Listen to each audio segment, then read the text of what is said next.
Starting, planning to start. These are the steps that you take. In fact, I'd probably say you should plan to start before you start. But some people jump in, and there is no right way through this process. But what you should be doing is you should be starting. And planning to start can be an important way to do that. I've included a lot of resources for you in this particular module because there's going to be a variety of ways that you move forward, depending on who you are as an individual. I've got some links to programs that people have used successfully in their own eating. I've also included some balances of foods that I have in my own life if you want to go that route.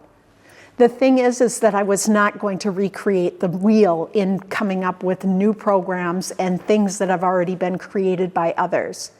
A lot of people who come to me already know what works for them, but what they struggle with is the execution. And so use a program, don't use a program. There's power in both. Think about what's going to work best for you. However you do it though, I think what's really important is that you plan and you figure out how it is that you are going to start. And you use that starting point, not as an end point, but as a beginning point.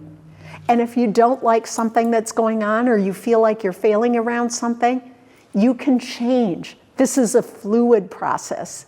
It is a process where you take a step, you think about it. You take a step, you think about it.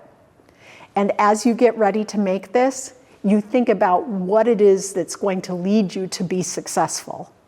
Going back to my shadows framework, naming your shadows starts now, and figuring out how you're going to move yourself from planning to action is really important.